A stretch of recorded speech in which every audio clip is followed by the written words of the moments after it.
This should be problem 1. You can tell how much of a good day I'm having right now. This should be 2002 problem number 1, okay? I chose this one because we've got a little bit of calculus inside of this problem, not too much. Once we got here, we got a car moving. It's going to crash into another car. It has an initial speed of 12 meters per second.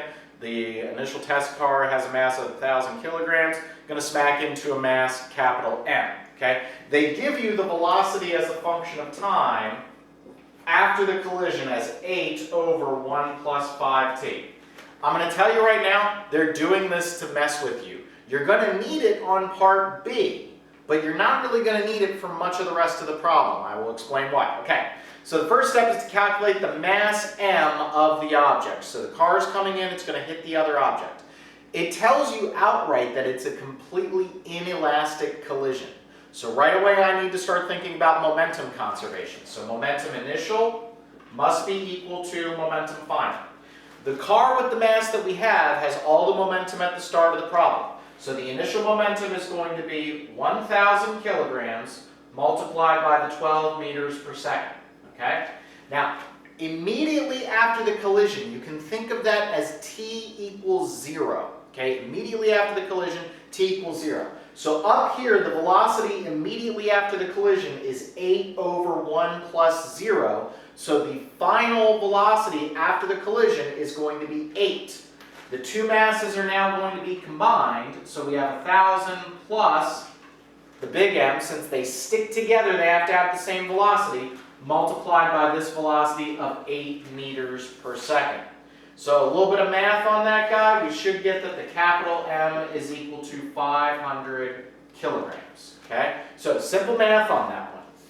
Now in part B, assuming an initial position of x equals 0, determine an expression for the position of the car object system after their collision as a function of time. We have velocity as a function of time, they want position as a function of time.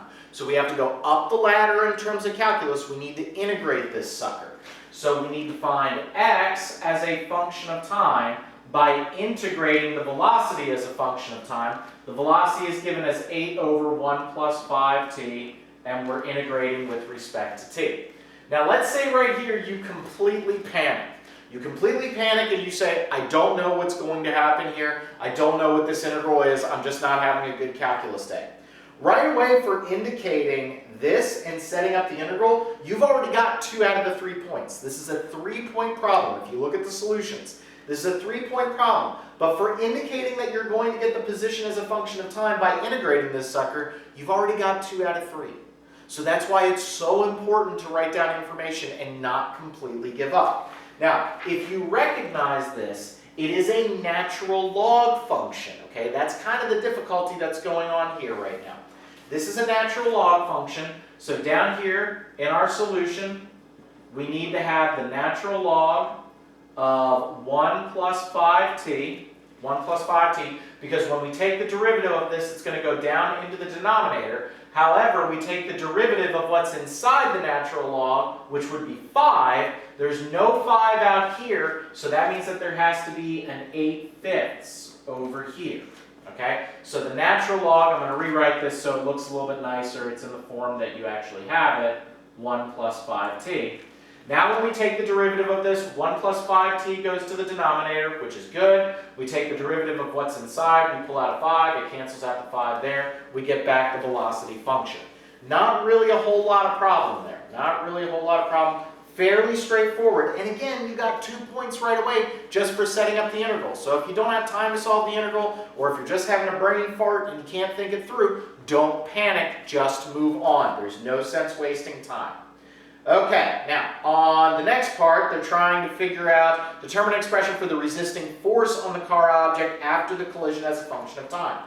We have right here the velocity. Now they're asking you to take the derivative to figure out the acceleration.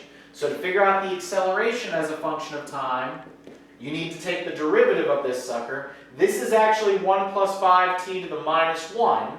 So we're going to take the derivative. Minus 1 is going to come down in front. Minus 1 is going to come down in front. We take the derivative of what's inside, which is going to be 5. So I have 8 multiplied by 5. And now this gets raised to the -1 power, so now this is going to be over 1 plus 5t to the second power. Okay, I did that pretty fast. This 1 plus 5t is in the denominator, so we can think of that as to the -1 power. Take the derivative of that, use the power rule. -1 comes down in front, 8 times 5, because we have to take the derivative of what's inside. 8 was left over from before, and then we take it to the -1 power. Now we need to multiply this by the mass that we found, the total mass originally in the problem. So, force is equal to mass times acceleration.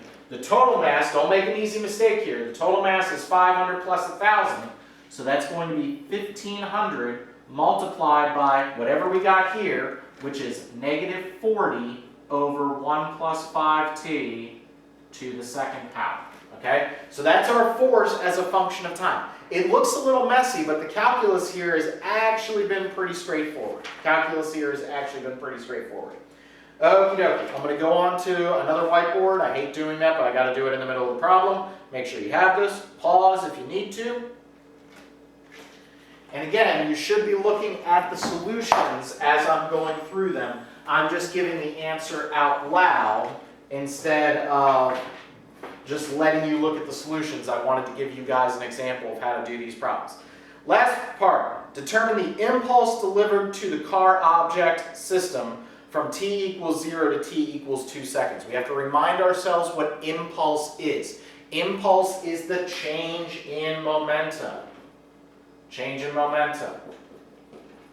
So there's all the equations right there. Impulse, J for obvious reasons, M, delta V, and delta P right there, okay? So what I want to do is I want to figure out what is the velocity at t equals 0 seconds, what's the velocity at t equals 2 seconds. At 0 seconds, we already figured out what that was. At 0 seconds, that was equal to 8 meters per second. The velocity at 2 seconds would be equal to 8 over 1 plus 5 times 2. So that would be 8 over 11, it looks like. 8 over 11. So I've got the velocity at 0 seconds, the velocity at 2 seconds. I want to figure out the impulse with the total mass. So the impulse is equal to the total mass. Watch your units here. Watch your units and watch your minus signs. This is going to be 1,500, the total mass of the two carts together. V final minus V initial. So this is going to be 8 over 11 minus 8. Let's just make sure I did that right. Don't really have the answers in front of me. Yep, 8 over 11 minus 8. That looks good. And we get an impulse here, pretty large number of about -10,909.